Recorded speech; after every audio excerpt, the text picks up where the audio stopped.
All right, johnlebon.com, member Discord call, episode 6, being recorded October 21, 2018. Have we got some topics to talk about today?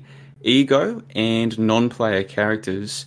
Why do people get so defensive when you suggest to them that their opinions come from programming? We'll be talking about that. Transhumanism. What is it? And is it so bad? Because there's a lot of people out there who are saying, ooh, transhumanism, it's this horrible thing, blah, blah, blah. Maybe they're correct. Maybe they're not. We'll be talking about that. And do we care about logic? Everybody says that they're logical.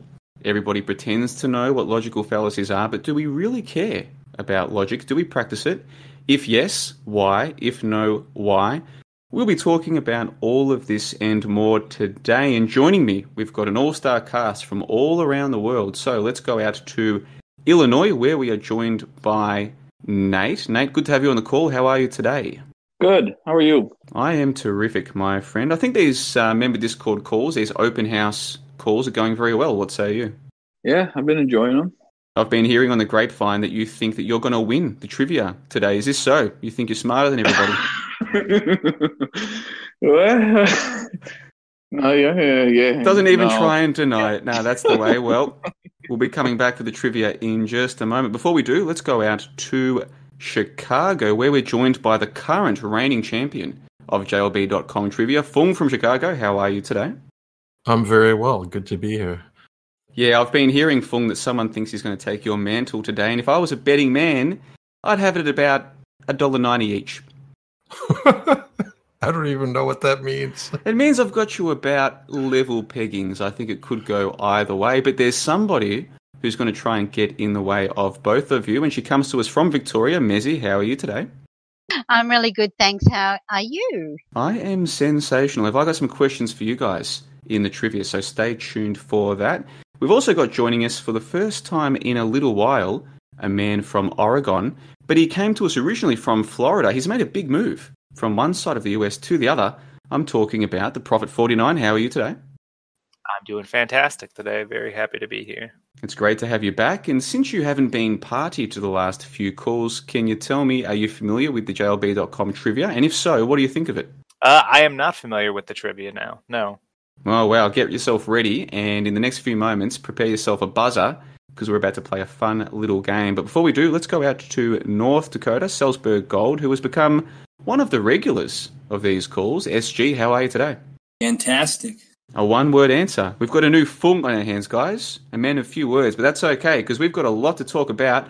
So let's get straight into the fun and play a round of JLB.com trivia. That's right, my friends. So let's go and test the buzzers. Let's go around the round table and see if everybody's ready. Nate from Illinois, test that buzzer.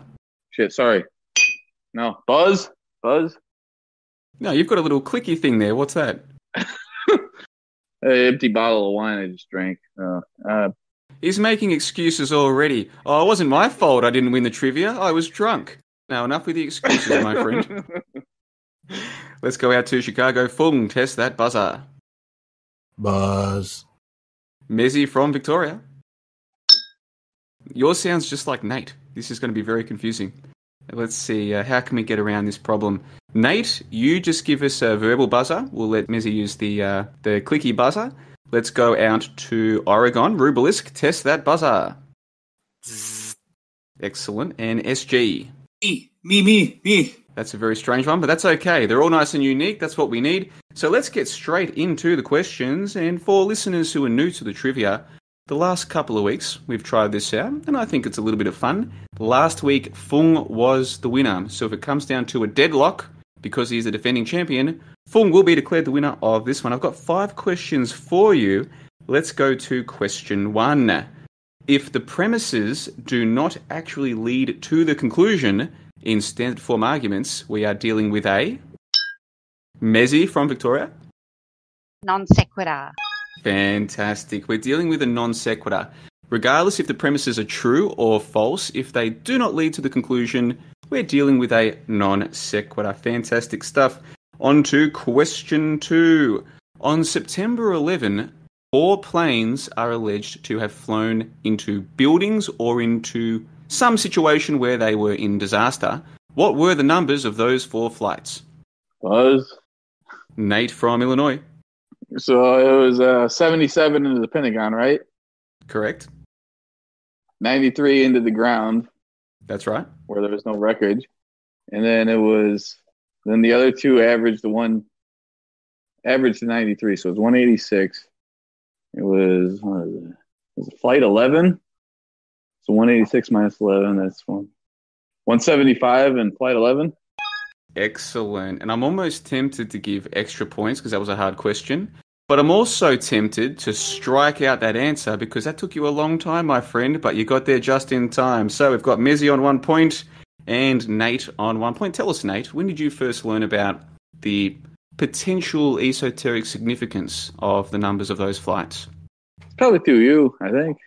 It was through you. If you had to describe it to somebody, if someone said, Nate, why do these flight numbers even matter, what would you say?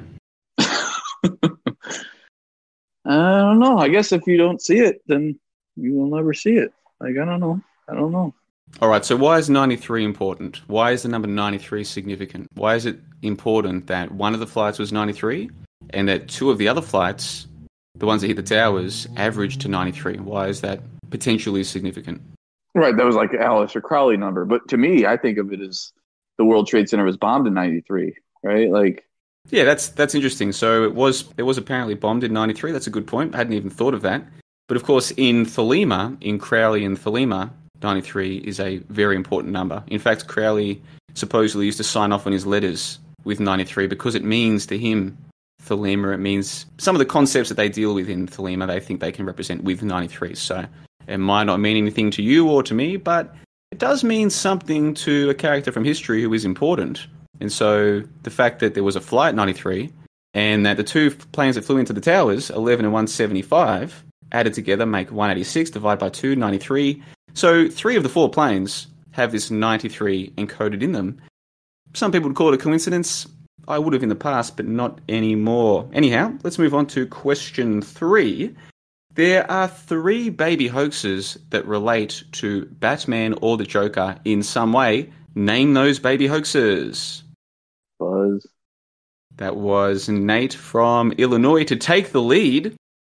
So like it was Boston, right, with the Joker Serenev, right, and then James Holmes with the Joker, dressing up like the Joker, going through killing everybody in the theater. What was the name of that one, though? And what was the name of what? You've got James Holmes. Aurora. Good, yep. So you're on 2. Okay, yeah, and then the third one was Sandy Hook. And what did you say? Because they had the map, and on the map in the Batman movie, they showed Sandy Hook, so that was the connection there. Fantastic. 100% correct. Yes, the 3 baby hoaxes. There's other connections too, but yeah, that's what you say though. Yeah, there are other connections as well, but I like this one as an introduction one. So at the end of 2012, you've got Sandy Hook, and Sandy Hook happens to turn up for some reason in Batman The Dark Knight Rises in the film. Then at the Aurora shootings, which is, of course, the shootings where they were showing Batman The Dark Knight Rises, and some guy decides to dress up like the Joker and go and kill people, allegedly. And then you've got the Boston bombings, another one of these major events in that same sort of time frame, late 2012 through to 2013. And one of the 2 main assailants, allegedly, is a guy named Joker Sarniev. Again, could all be a coincidence. I would have said so in the past. So we've got 3 questions down, and the ladder board is Nate from Illinois on 2 and Mizzy on 1. Question number 4. If a person misrepresents another person's argument and then debunks the fake argument, they have committed a... That was... Well, we had a few people buzz, but the first one in was from Oregon, the Prophet 49. It's a straw man. It's a straw man argument, correct. Tell us, Prophet 49, when did you first learn about logical fallacies such as the straw man argument? I learned about logical fallacies such as straw man argument from, oh man, I feel awful for forgetting his name now. The New York school teacher that wrote Weapons of Mass Instruction. John Taylor Gatto. John Taylor Gatto, from reading his books, and then probably heard it from Jan Irvin second. See, for me, it was the other way around. I heard of John Taylor Gatto through Jan Irvin, if memory serves me correctly, because he interviewed, is it Cheryl Isabet? Might be confusing my names here, but I think Isabet worked with Gatto, and as you rightly point out, he was a New York teacher who has written a number of books basically exposing the fact that school does not exist to train people to think. And he's still alive and kicking, Prophet 49. Yeah, he had a stroke some years ago, too, so... Yeah, I'd put to you, he would still be, even post-medical problems, a better teacher than the vast majority of so-called teachers in schools today. A far worse teacher for what the point of teachers are in public schools. Well, because of course the story is that he was the New York Teacher of the Year 2 years in a row or something like this, I think. He was the city teacher of the year 2 or 3 times. He was the state teacher of the year once, and that's when he retired. Yeah, there you go. And so basically what I'll do is I'll put a link in the show notes to one of his videos that sort of had a positive effect on me, I suppose. It's about 10 minutes, and he just goes through the 5 purposes of schooling, or the 6 purposes of schooling, the key purposes of schooling, I suppose. And he shows that it's not a secret that school exists to condition people, to homogenize them, to make them all the same, to make them predictable, to make them socialized. This is not a secret. In fact, the person who wrote the Principles of Secondary Education, after whom there is a lectureship named at Harvard University, this person openly wrote a book like 100 years ago saying secondary education exists to condition, to homogenize people. And he doesn't say it to expose all of this in like look what they're doing. No, he's promoting it. They were promoting this idea. This is why we should get everybody into secondary education. It will homogenize them. It'll make them all the same. It'll make them all feel part of the same group, and they'll all do the same things. And this is no secret, Prophet 49. That's what gets me. People are like, oh, it's a big conspiracy. No, it's not a conspiracy, man. They're telling you what they're doing. No, they were explaining the usefulness of it and why it's done in written format that they knew most people would never bother to look at. Yeah, I think his name was James Alexander Ingalls, or English. I'm not sure about the pronunciation. Yeah, he's the father of American education. The father of American education. And again, there's a Harvard lectureship in secondary education, or in education, named after him. He wrote a book, which is apparently a seminal work in promoting the pedagogy of modern secondary education. And this was all exposed by John Taylor Gatto. So I'll put a link to that video in the show notes of this call. So we've got, out in front, we've got Nate on 2 points, Mezzy on 1, and Prophet 49 on 1 point. Final question, guys. The Route 91 Harvest Festival, big event in 2017 where lots of people supposedly died and or got hurt. What was the name of the assailant at the Route 91 Harvest Festival? Me. Salzburg Gold from North Dakota. James Paddock. What was his first name? James. Going to open the floor. What was the name of the assailant at the Route 91 Harvest Festival? That is the Prophet 49 from Oregon. Steve Paddock. Steve Paddock, correct. So what are the odds of this, that at the Route 91 Harvest Festival, the Harvest Festival, that the assailant would be named Stephen Paddock? Stephen Paddock kills the people at the Route 91 Harvest. Prophet 49, what do you make of this? That no one actually died. Okay, that's a bit of a jump. Whether people died or they didn't die, it's pretty bizarre, isn't it? That at the Route 91 Harvest, that the assailant would be named Stephen Paddock.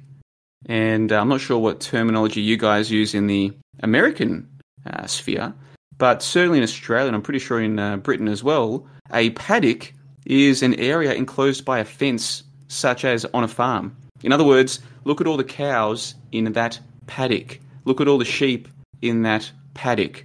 And so the man who killed all of the sheep at the Route 91 Harvest was named Stephen Paddock. Yeah, we would probably use the term like corral, but it is a paddock is a term used. I just don't think it's the popular one in the United States. Interesting. Let me go to Mezzy. Mezzy, if you think of cows or sheep enclosed by a fence on a farm, what word do you think of to describe that enclosure? Yeah, I think of paddock. Yeah.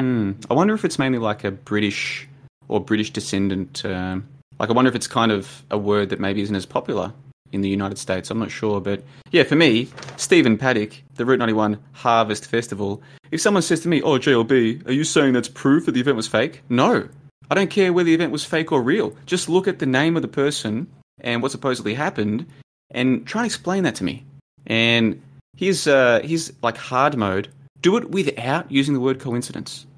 You see, the word coincidence is programmed into people. So these, whether you want to call them synchronicities or any word you want to use to describe the phenomenon, it's just a coincidence, you see. And then, of course, in the conspiratard tier, you get people trying to say, oh no, because of that so-called coincidence, that means it's fake. No, there's other reasons to suspect that that event was fake. Nobody died, nobody got hurt. But the synchronicity is significant regardless of whether people died or got hurt. In fact, you could almost argue it's more interesting if the event was real that this coincidence took place. But anyway, we've gotten sidetracked. So we've ended up with a winner, Nate from Illinois, on 2 points. And boom, wow, a defending champion not even getting on the scoreboard. From chocolates to boiled lollies, as we say here in Australia. So Nate, you are the official round 3 champion. This is the 3rd trivia that we've done. So for Open House 06, you are the champion, Nate. Congratulations. How do you feel? Great. Thanks. All right, well, you know what this means. You get to decide the first topic that we talk about today. Here are the 3 options. Ego and NPCs. Why do people get so defensive when it's suggested that their opinions have been programmed? Transhumanism, what is it? And is it really so bad? Or do we care about logic? Those are the 3 choices. Nate, you get to choose which topic we start with today. Do we care about logic? Do we care about logic? All right, well, this was the topic that I suggested in the pre-call. And for those who don't know how these calls work, in the pre-call, I say to people, what would you like to talk about today? And then we go through a bunch of topics, and then we choose a few for the call. This was the one that I suggested. So let me just get the ball rolling, and then we'll get into an open roundtable discussion. It seems to me a lot of people will describe themselves as logical, and they will describe their opinions as logical. But the term in that context really seems to have no meaning, because everybody seems to think that their opinions are logical. So what does logical mean when people like myself use the term? Well, I'm referring to what you might call standard form logic. That is, here are the premises, and here's the conclusion. And the premises should lead to the conclusion. And so if the premises are true and they lead to the conclusion, then it's safe to say that the conclusion is probably true. And this is without getting into what is an inference versus deduction, just in a simple sense. You've got the premises that lead to the conclusion. The premises ought to lead to the conclusion. Now, I wasn't taught that at school. I wasn't taught that until I got to university. So I went the first 18 years of my life with nobody explaining to me, here is a premise, here is a conclusion, here's a logical fallacy, and so on and so forth. Here we are today, and I'm telling you that with the internet, anybody who was not taught logic can learn it. There are countless courses online, many of them free, that will teach you what logic is, this kind of logic, and how it might be useful. And yet, I see people in the so-called truth scene still committing logical fallacy after logical fallacy, apparently completely disinterested in learning how to reconsider their beliefs. I find all of this very interesting. So what I want to do today is ask you guys, how familiar are you with logic? Do you think it's important? Is it something that you are practicing to get better at? And once we've gone around the round table, then we'll get into an open discussion. So let's go first to Nate in Illinois. Nate, tell me, were you taught about logic at school? Do you think it's important? Is it something that you're practicing today to improve? The floor is all yours. No, I was not taught logic at all in school, which is insane when you think about it. But yeah, no, I wasn't taught logic at all. But I feel like I've sort of had a sense of logic my whole life in a way. Like I sort of have always been a skeptic my whole life in a way. I feel like I've always, I don't know, kind of tended towards the people that showed me proof. Like I kind of, when I hear people that are salesmen, you know what I mean? Like I have a sense for salesmen when people are selling me shit. like I'm gullible as fuck, but I also have a sense for salesmen when people are selling me shit. So it's like I kind of have a sense for where I want proof and I want, I don't know. I guess I kind of have a sense for it, but no, I don't practice logic. I feel like it's sort of like a thing that's contradictory to my nature in a way. Like I am an emotional being, like how Carnegie says humans aren't logical creatures; they're emotional. I mean, it applies to me too. I'm not free from that. Like I'm an emotional thing too. And but no, I see that. Like when I look at content creators, and the ones that I really am attracted to more are the ones that don't give me fucking charisma and charm. The ones that give me proof and logic and things that make sense to me. So like I gravitated towards you and Lesta and people like that, and I've kind of learned in a backhanded way, sort of, that I like logic, but in a way I sort of don't. Like, I don't know. It's kind of weird. Can you think of any examples recently, Nate, where you've been listening to someone, whether they're a content creator online or they're a person in real life, and you found yourself thinking, no, hold on, what you're saying to me is fallacious. What you're saying to me is a red herring, or it's a non sequitur, or it's a straw man. Do you find yourself thinking this way about other people from time to time? Yeah.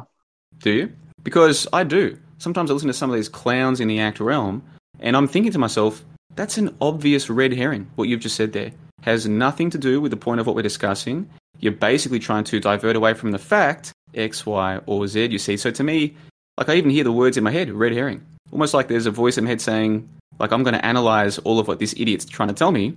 And as soon as he says a logical fallacy or produces a logical fallacy, I've got that in my head straight away. It's not something I even have to really spend too much time thinking about. However, before I ever learned about logic, I had no such conception of the fallacies. There were things that, that doesn't make sense or I disagree with, but I had no way to conceptualize it and to communicate it to other people.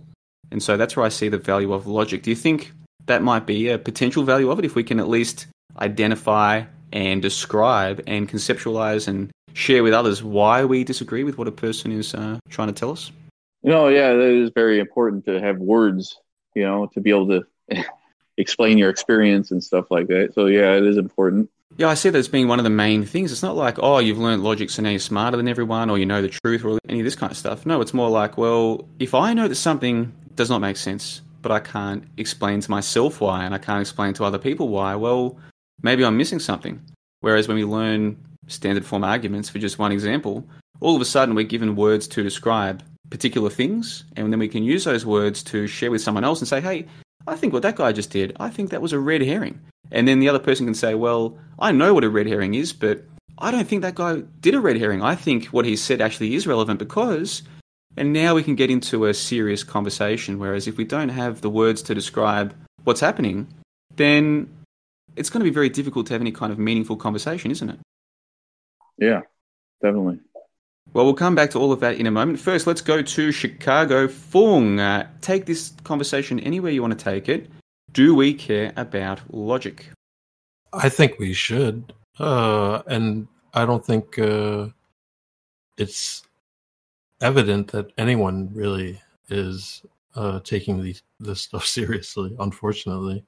I mean, even in the profession that I, work, like, where ostensibly, these are professionals who have some training in logical thinking, but I don't know if people are just mailing it in or what, but yeah, I don't think it's out there prevalently. Were you taught about logic when you were at school? Is it something that you've spent time trying to learn? Only on my own. I was never taught it at school. Yeah, like at university, I read some philosophy as literature and as sort of like a framework for literary critique. But then it wasn't really until post-university that I had any sort of like engagement with logic. And for me, I think it's been good. It was a good complement to sort of like what had been up to then mostly literary and sort of like creative studies. So yeah, I mean, studying logic became for me, I think, like sort of a good discipline, good practice. But even, like I said, like at work, I really don't see it applied widely. All right. Well, I'm not sure which content creators, bloggers or YouTubers you still engage with on a regular basis, but can you tell us, when you're listening to people speak in this sphere or you're watching their videos, do you think you're consciously engaged in the process of analysing the form of what they're suggesting? That is, are you conscious of, well, that's a premise that they're trying to tell me leads to a conclusion, and I don't believe that premise leads to the conclusion, or actually, no, this person has laid out a very good argument. He's right. This, and I guess if those are true, then this. Is that something that you think you're consciously engaged in? I think that definitely more so than I've ever been before since coming to your website. But I think that, like I personally, I think it, I like to be able to sort of like turn my brain off sometimes, like, especially because I do find that I use a lot of mental energy at work. So I don't know, like it tires me out. I'm sad to say. I think we're all, or most of us anyway, certainly me, we're in the same boat. If you work 7 or 8 hours in an office, even if the work itself is not particularly tiring, or it doesn't seem like it, by the end of the day, you get home and you sit down on the couch and you tell yourself, just for 5 minutes, just want to rest for 5 minutes, and then I will go and be productive. Next thing you know, it's dinner time, and next thing you know, it's bedtime, and next thing you know, you're back at work. It's like Groundhog Day. It really does seem to tire the mind to be engaged in what is often useless work. And I can't speak for your profession, Fung, but I've worked many jobs in my time. Some of them, sure, I was doing useful stuff, I suppose, but a lot of the time, man, I was doing stuff that didn't need to be done. That seems to be part of the general service economy that we're in. We're spending a lot of time doing stuff that doesn't really need to be done, and yet still it tires us out. Yeah, I mean, it just seems like an energy suck sometimes.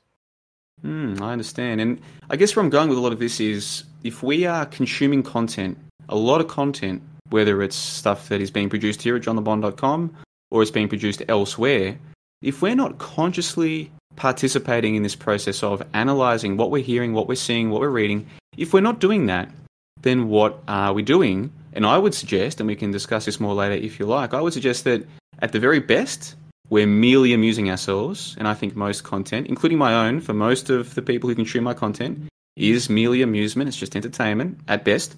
That's at best. At worst, however, if you're not scrutinizing actively in the moment consciously what is coming into your head, then you are being programmed. Now, maybe the programming is good, and I would argue that my content is good content. But of course I would argue that. I'm the one producing it. But as the consumer, as a person listening to this or watching videos or reading articles, if you're not consciously filtering what is being said, then what effect is it having on your mind?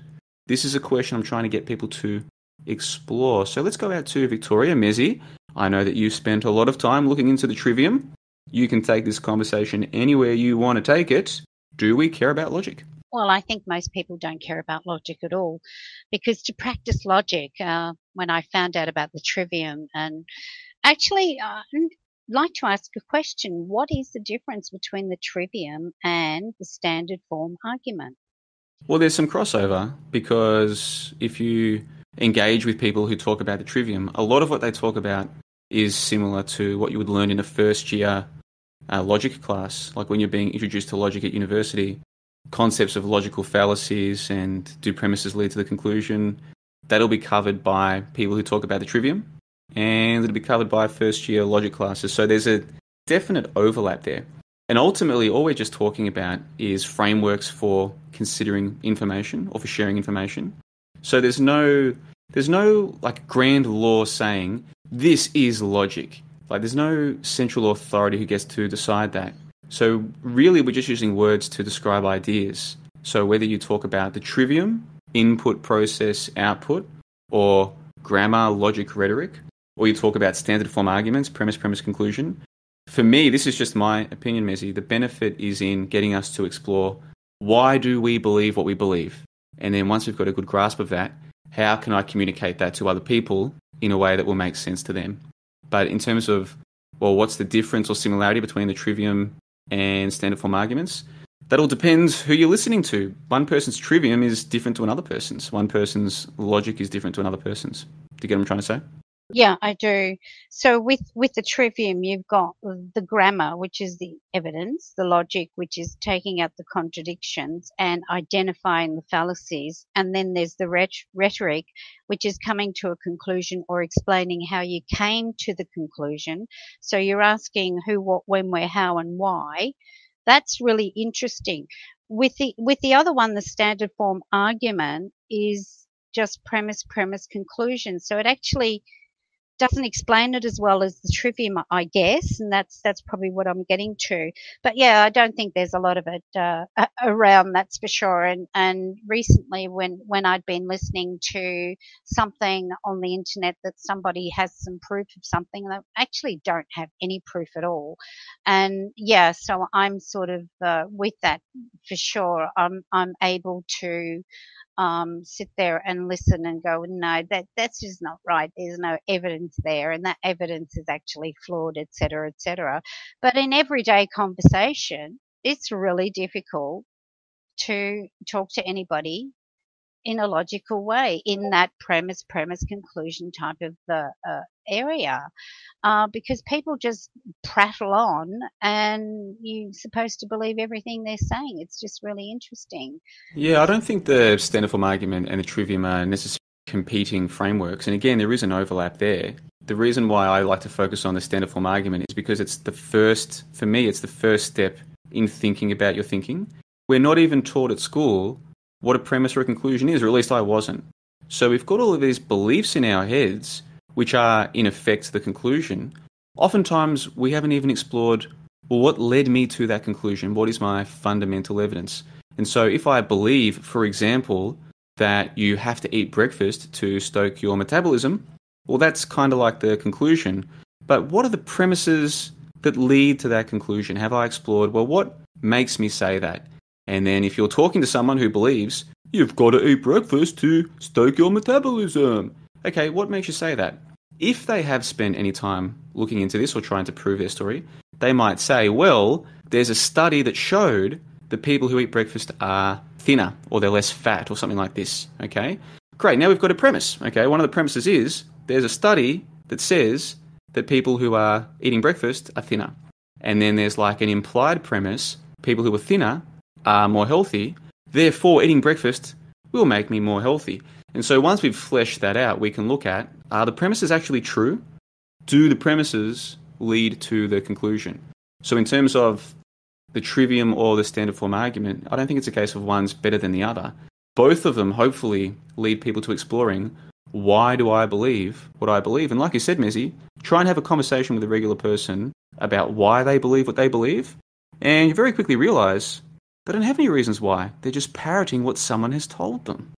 Yeah, and that's the thing, John, is that when you have to have premise, conclusion, you've actually got to think about it. And I think that's the hard part, you see, because people don't want to think about things, you know, that study that you're referring to. And if you actually double check that study, you might find that's a flawed study too. So, you know, where are you then? You've got to find another study that actually is a good study that's got, you know, that's ground in like thousands of people study, not 30. So yeah, that's the whole thing, isn't it? It's asking those questions of yourself. Well, why is it that I believe this? Okay, let's have a look. Yeah, interesting.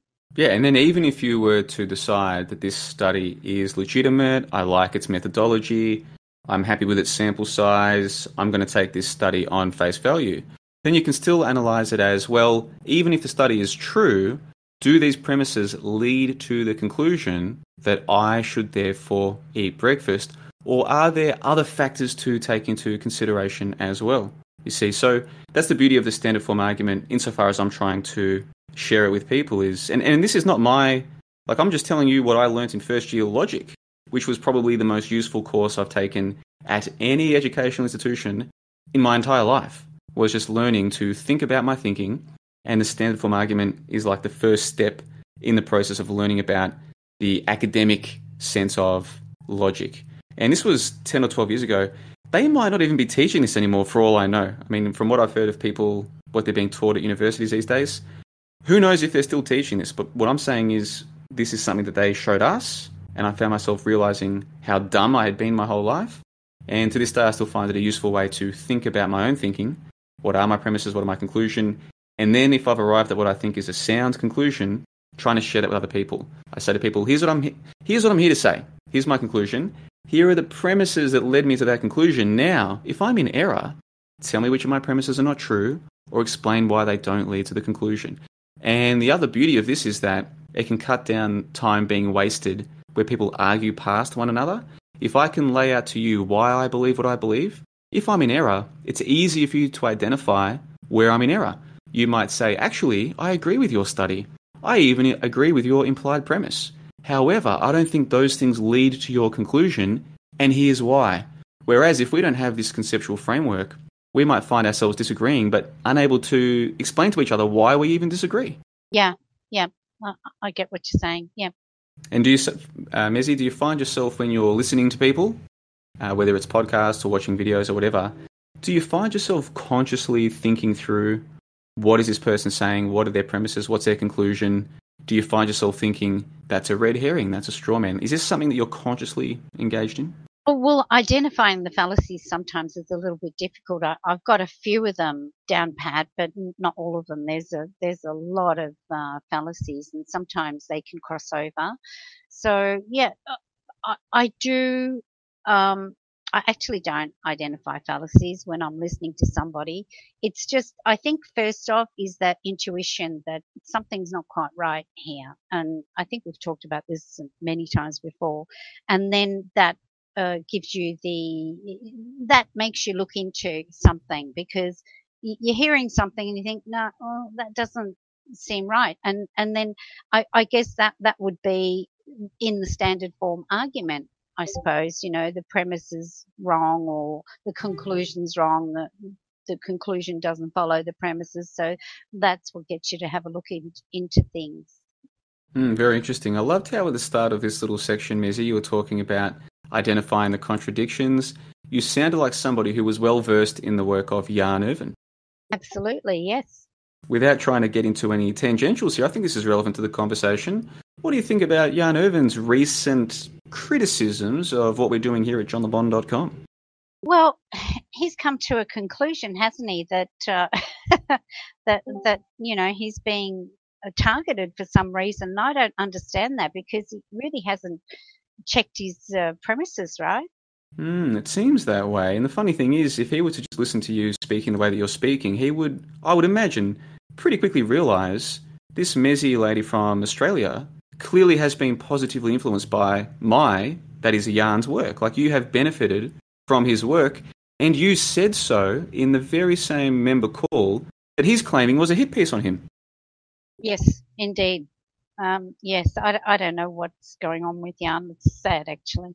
It is a little bit sad, but I like to look at the positive side of things, and again, I'm still thankful. I learned about John Taylor Gatto, thanks to Jan Irvin, and he got me re-looking at logic, because I learnt about it at university, and I guess I was practicing it almost unconsciously in a way, but his work got me re-looking at it in the context of the trivium, got me to learn about the trivium, which has many benefits, of which we've already described some of them today.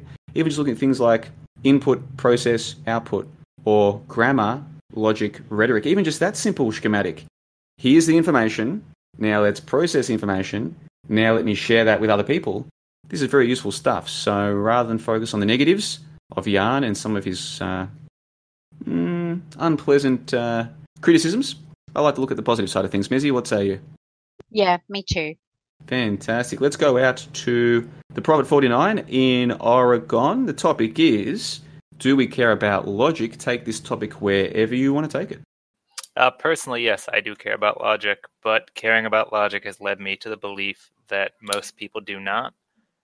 When I first was introduced really to logic, which outside of mathematical logic, which I got in high school, was Richard Grove and some other people about the time that I learned about John Taylor Gatto, I immediately attempted to use logic, my new understanding of it in conversation, only to find out that people that I formerly had respect for as intelligent individuals didn't actually care about having logical arguments. And if you could point to where their logic broke down, didn't make sense, where they were using fallacies, it didn't push anything forward, and it didn't help to stimulate conversation. It led to people shutting down and not wanting to talk. And I was probably more abrasive then than I would be now, since I was new to it and I was excited about, breaking down arguments. But my view on it hasn't changed. I still, most times when I hear arguments from people, I think like the person probably doesn't even understand why their argument is fallacious, the problems that are there with it. And if I point out any of these things, it's not going to lead to a better conversation or a better argument. It's just going to lead to argument, or it's just going to lead to them being upset about it. Can I ask you, in your experience dealing with regular people, have you managed to share with them some of the benefits of learning about logical fallacies? I mean, have you seen people who were committing certain fallacies and then you've pointed it out to them and they've said, you know what, you might be right, and like they've adjusted their thinking patterns? Have you seen like a positive change of other real life people sharing this information? Yes, but on a very small scale. Two quite good friends of mine that are both going into different medical fields. We had dozens of sit-down conversations where we'd just sit around on a couch, chairs, whatnot, for hours and talk about philosophy and logic and things like this. And I sort of led them through the basic understanding of logic. And we did have fantastic conversations after that. And they are open to such things. And so they're both going through med school right now with a much more discerning eye to the arguments put forward by people higher up in their own fields as to why they wouldn't immediately trust things being printed in journals like the New England Journal of Medicine, like the higher up things that as a student at the university for, getting a degree in medicine, most of these things you would just accept as like, oh, they're the head of the field. It was printed. It's peer reviewed. It must be true. They take a second look at such things and look into why are they saying this and what's the proof now. So I do think that is measurable success. I am so glad that you use that as an example, because I think one of the most pernicious logical fallacies that persists in the masses today is the appeal to authority. They don't even realize they're doing it. They don't even realize that they're accepting something as true because it comes from the authority. And even if you point that out to them, they don't see a problem with it, Prophet 49. They still think, yeah, they're the experts. Who are you? Who are you to tell me this is not true? This is the experts. And they say X, Y, or Z. Who are you to argue with that? Yeah, exactly. Which is why I said, it's a very positive thing for me to see that in two people that I had respect for as people that were friends of mine, that they were capable of picking it up and then applying it in their own lives. It'd be tough for them though, wouldn't it, in learning medicine? How long does that take? 5, 6, 7 years? 3 to 4 years minimum, yeah. Well, it might be different in the US because you guys do what, like a 3-year undergrad and then... Yeah, it's 3 to 4 years undergrad and then 3 to 4 for your MD. Yeah, so we're still talking about 5, 6, 7 years. That's a lot of time of having to memorize and regurgitate what the experts say. So for them to be able to break free from that mentally, that'd be quite a task, wouldn't it? Yeah, no, it is. And so I recognize that it is a big thing for them to not just take these things for granted and to occasionally bring them up with other people that are in the classes with them. And then they'll tell me yeah, you wouldn't believe you wouldn't believe these people that are going to school with me that passed the test, that are in med school, that you can put forward what seems like very straightforward questions and they don't understand why you would doubt any of this material. They don't get it. Not my friends, but the people that they're talking to that are going to school with them. Yeah, and this is how people are. If you go through 10, 12, 13 years of school as a matter of routine, where it's all about the experts say this, and look how lucky we are. People in the past, they were so stupid, they thought the sun was a god. But we're so smart, we know the sun is made of hydrogen and helium, and it's going through a nuclear process, and that's why the sun does what it does, and it's 93 million miles away, and we're so smart. The experts have figured these things out and told us. If you build a person's ego up in this sense, of course they're going to believe that the experts are smart and that they should be believed. I mean, without the experts, we wouldn't know what we know. So it's understandable that we are trained to have this inherent appeal to authority. But once you understand what it is, you can either keep appealing to authority or you can start thinking for yourself. And I run into this all the time doing what I do here. You have people saying to you, well, what would you know? You're not the expert. To them, expertise is truth. It's the same thing to them. Yeah, you might be a smart person, but you didn't go to, you haven't been practicing medicine for 30 years, so obviously you don't understand. Yeah, you haven't read all of the peer-reviewed studies. And it's like, yeah, neither have you. No, but the experts say what I am telling you, so it must be true, you see. I agree with the people with authority, thus I am correct. Exactly. Well, we've got through the introductory comments and we've still got about 10 minutes left on the first half of Member Discord Call Open House 06. So now I want to throw it open. Anybody can take this topic wherever they want to take it. Feel free to jump in. The topic is logic, what you've learned from it, what you like about it. Maybe you think logic isn't all that useful. Maybe there are times when we prefer to not consciously think about what we're hearing. Anybody can jump in right now, take this where, I forgot Salzburg Gold. SG, please forgive me, I apologize. Let's go out to North Dakota, Salzburg Gold. The topic is logic. Do we care about logic? Do you care about logic? Do you practice logic? Yeah, the first time I was introduced to logical fallacies, I was like 16 and I was in high school English class. And funny enough, the teacher that introduced us to logic, he introduced me to the book in 1984.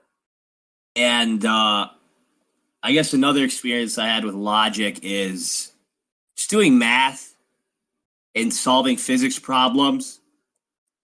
Because you have to, it's not just an equation. The equation is, it's describing what's going on in the world. So if, say, I try solve a problem, the number I get back, I'm like, I have to think about it. I'm like, does this number make sense for what is going on in the problem?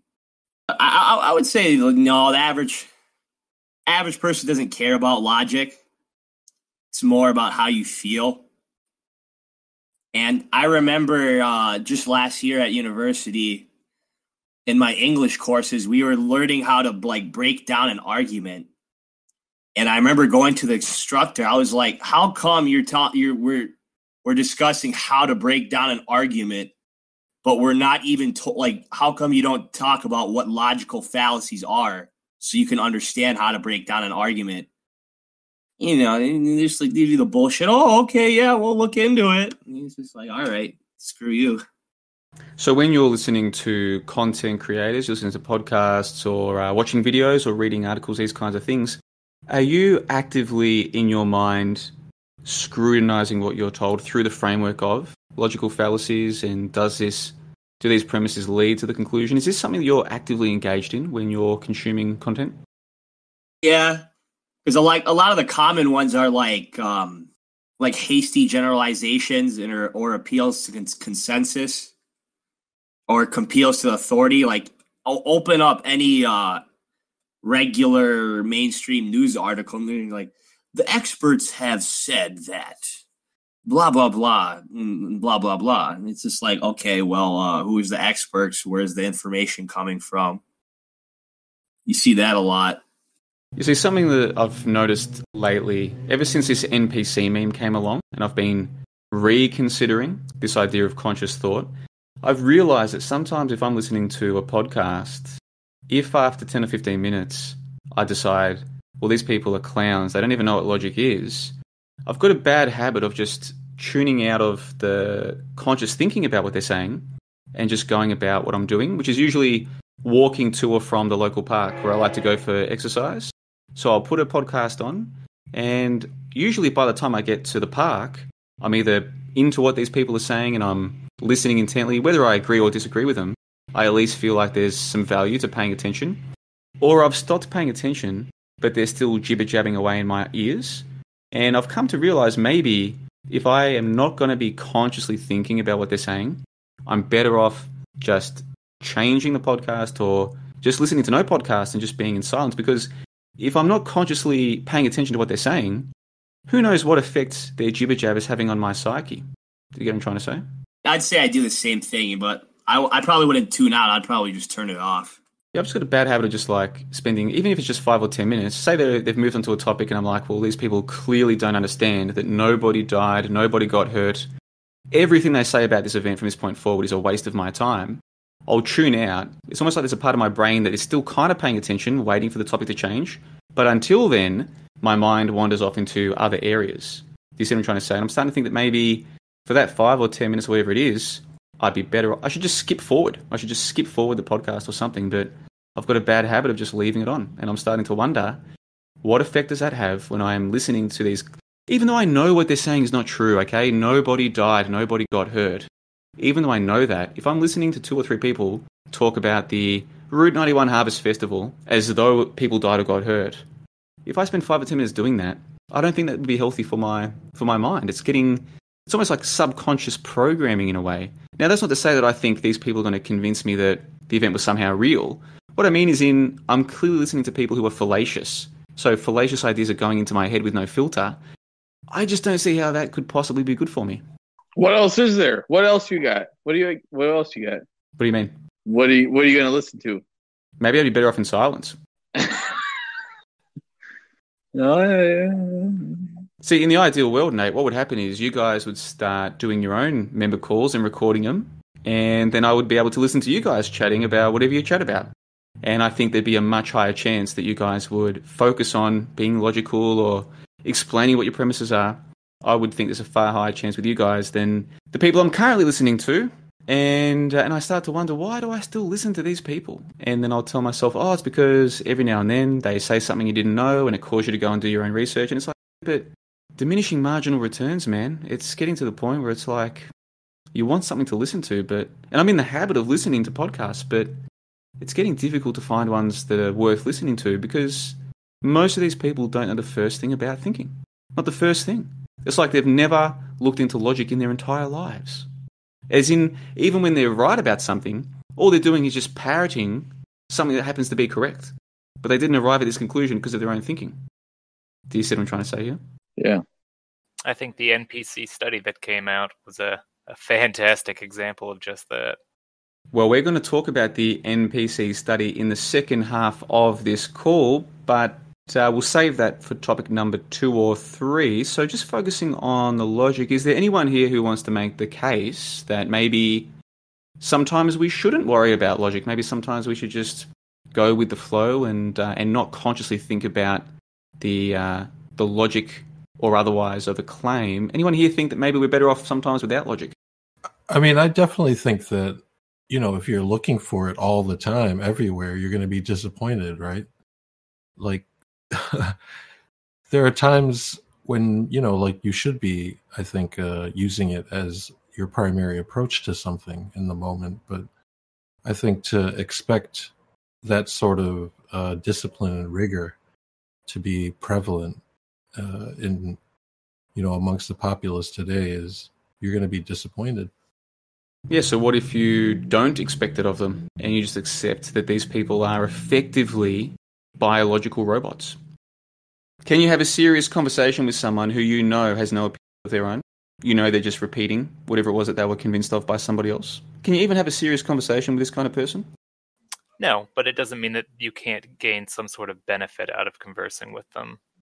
I agree, and this is the issue. It's like if we only care about people being logical, being sensible, thinking about their opinions, showing a capacity for self-reflection, and ability to change their opinions when counter evidence is provided, if we demand that of the humans in our lives, before we know it, there aren't going to be any humans in our lives. This is not the state of the modern human. And is isolation from the fellow humans really a good thing? Some people would argue, no, you're better off having even illogical humans, even NPCs, you're better off having them in your life because there's some fundamental good that comes from these human relationships. Yeah, I'd like to say something about logic and children. I don't think you can apply much logic to kids, though. So there's my little bit there. Can you teach children logic? I'm pretty sure you can teach children logic. Yes. Imagine if in grade 1, instead of being taught that boys don't have to be boys and girls don't have to be girls, they were taught standard form arguments or the trivium. Imagine that. Imagine that. Yeah. It'd be much harder from that point forward to teach them about, oh, kids, in the long, long ago, there were these giant monsters. Whoa! It'd be a lot harder because the kids would be like, well, what's your evidence for that? We've got these experts. No, miss, I don't want your appeals to authority. I want your actual evidence. What's the evidence? Everyone believes it. No, miss, I don't want your appeal to consensus. What is your evidence that in the long, long ago, there were these giant monsters that nobody can see anymore? Bang. End of the game. Game over. Hilarious. Which I would suggest is one of the reasons why they don't teach children logic at school. Hey, Mezzy, can I ask you a question real quick? How many kids do you have? I've got 2. 2 kids? Yep, 2 girls. 2 girls? Yeah, they don't know much about logic, unfortunately. But they're smart kids. They can. I think they know a little bit. I don't think they learnt it. Obviously, they didn't learn it, just like I didn't learn it. They never learnt it at school. But I think they're pretty logical anyway. Yeah. They know what you know. I think. Yeah. Okay. I was just wondering. I'm sorry. I'll tell you what, the concept is scary that having a new child on the way, obviously, as a newborn, they're not going to understand logic. But what would I do if upon reaching the age where I realize that they can't? And what you do in a situation like that? But you're worried about what's going to happen if you try and teach them logic and they're not able to understand it. Correct. What makes you think that would even be possible? I don't think it's likely to be the case because I'm a fairly intelligent person, and as is my wife. But I see the vast majority of the people that I interact with on a daily basis, it seems to be something beyond them that I certainly don't expect of them at this point. And so it is a widespread phenomenon. But why would you think that if you take the time to teach your children logic, there's even a chance they wouldn't understand it? Why would it be difficult? I'm telling you right now, the 5 or 6-year-old version of me, I'm very confident he could have learnt this if someone had just told him. Very confident. Oh, yeah, as am I.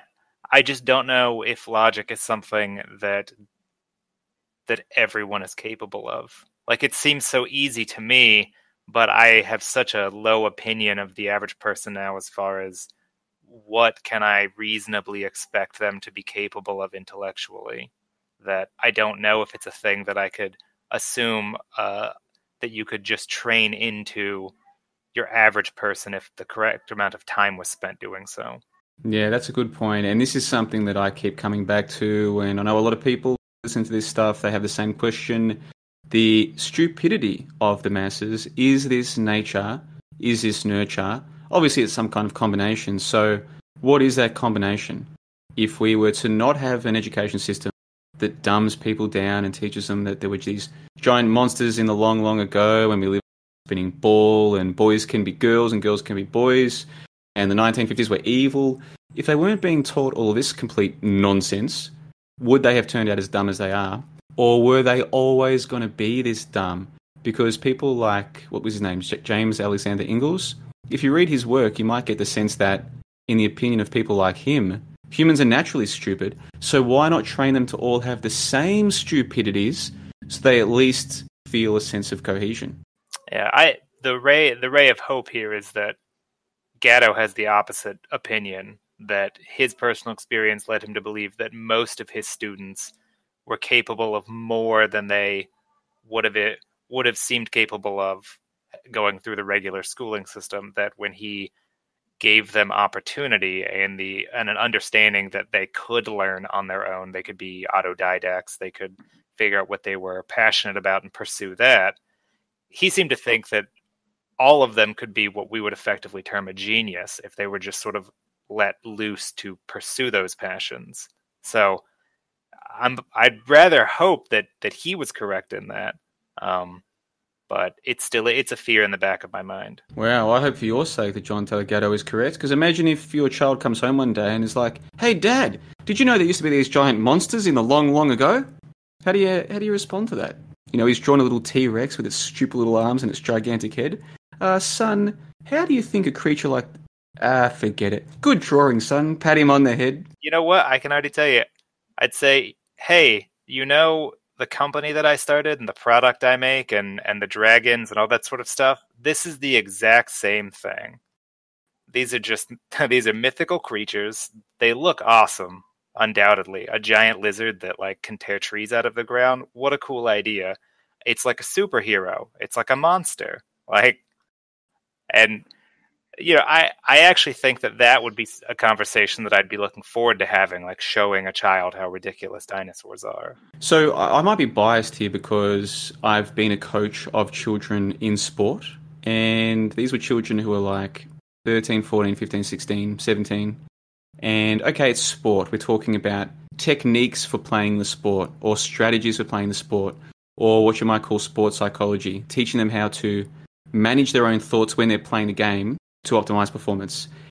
I've seen the children improve when they're instructed properly, even if their previous instruction might have even been counterproductive. When they're instructed properly by someone who inspires them, they can learn. And not just one or two. I'm talking, from my experience, pretty much all of them. So perhaps my experience with instructing children in sport has biased me, but I do believe that children well instructed can learn, even if their previous instruction was poor. I hope so. Me too. Well, we need to wrap this call up. So in part 2 of Member Discord Call 06, we're going to talk about ego and NPCs. Why do people get so defensive when you suggest that their opinions have been programmed?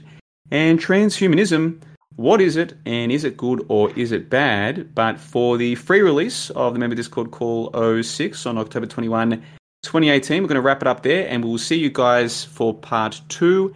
And if you're not already a member of johnlebon.com, head along to the membership options and ask yourself, are these kind of conversations worth the price of 1 cup of coffee per week? Yes or no, that's for you to decide. But we'll see you in call part 2 if you decide yes.